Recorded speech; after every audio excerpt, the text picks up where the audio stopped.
Radhe Radhe to everyone. Dear students, जैसा कि आप लोगों को पता है, जैसा कि आपको पता है कि प्रीवियस लेक्चर के अंदर हमने Newton second law of motion के ऊपर डिस्कस किया था। ठीक है, तो Newton second law of motion क्या बोलता है भाई? किसी भी बॉडी के मोमेंटम के चेंज की रेट अप्लाइड फोर्स के डायरेक्टली प्रोपोर्शनल है। ठीक है, वही कॉन्सेप्ट यूज़ करते हुए आज एक एप्लीकेशन पढ़ेंगे। मोस्ट कॉमनली यूज्ड जो एप्लीकेशन है वो डिस्कस करेंगे। तो आप लोग क्रिकेट मैच देखते हो, क्रिकेट खेलते हो, तो आप लोग देखते हो कि या खुद फॉलो करते हो इस चीज़ को कि जब कोई भी या फिर आप खुद या जो क्रिकेट प्लेयर है वो कैच लेते समय अपने हाथों को लॉस डाउन करता है, यानी नीचे की ओर लेके आता है। क्यों करता है चलो इसकी वजह जानते हैं।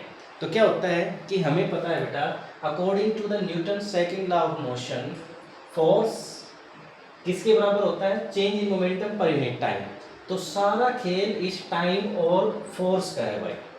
तो इसमें क्या होता है कि जब बॉल ऊपर से नीचे की ओर आती है तो स्पीड यानी वेलोसिटी बहुत ज़्यादा होती है। तो वेलोसिटी ज़्यादा होने की वजह से मोमेंटम भी ज़्यादा होता है।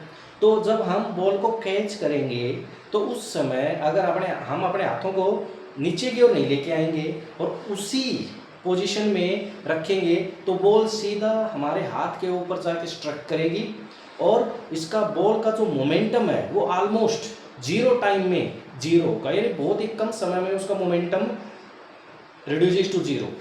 तो बहुत ही कम समय में, यानी टी की वैल्यू बहुत ही कम है जिसमें मोमेंटम जीरो होता है, तो force of impact on our hand will increases, यानी टाइम ऑफ कैच बहुत ही कम होगा तो जो फोर्स लगेगा बॉल के द्वारा हमारे हाथ के ऊपर वो बहुत ज़्यादा लगेगा, जिससे पेन फील होगा, आवर हैंड गेट्स हर्टेड।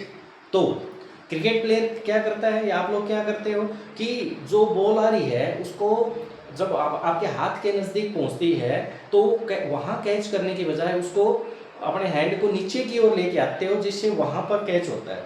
यानी जहाँ पर पहले आपने यहाँ पर कैच किया था, अब उस कैच को यहाँ पकड़ते हो तो क्या होगा कि यहाँ मोमेंटम जीरो हुआ था, अब मोमेंटम यहाँ जीरो हो रहा है, जिससे ये जो टाइम ड्यूरेशन है मोमेंटम के जीरो होने में, ये जो टाइम ड्यूरेशन है ये इंक्रीज हो जाती है। तो टाइम ड्यूरेशन जब इंक्रीज होगी, time in which momentum reduces to zero अगर इंक्रीज होगा तो force of impact on our hand वो डिक्रीज हो जाएगा, और force of impact on our hand अगर डिक्रीज होगा तो we feel less pain, our hand gets less hurted, है ना। तो वही चीज़ यहाँ पर हमने मेंशन भी की है कि हमें पता है कि force change in momentum per unit time के बराबर है।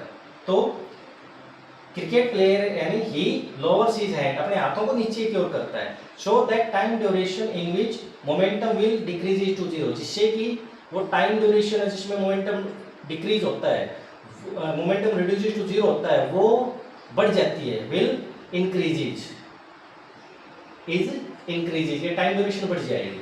तो हमें पता है कि as F inversely proportional to time, तो भाई अगर टाइम बढ़ेगा जिसमें मोमेंटम जीरो हो रहा है तो फोर्स क्या होगा? घटेगा। So as T increases and impact of force F on our hand decreases, force क्या होगा? डिक्रीज होगा। इसलिए so our hand feel very less pain, बहुत ही कम पेन फील करेंगे, एंड डोंट गेट हर्टेड, और हमारे जो हाथ हैं वो हार्ट नहीं होंगे, दर्द अनुभव नहीं करेंगे। तो आज के लिए बेटा इतना ही। बाकी और भी एप्लीकेशंस आपकी बुक के अंदर दे रखी है, सेम कॉन्सेप्ट सभी के अंदर यूज़ कर रखा है। पढ़ना चाहो तो आप वहाँ से पढ़ सकते हो। Thanks and have a nice day.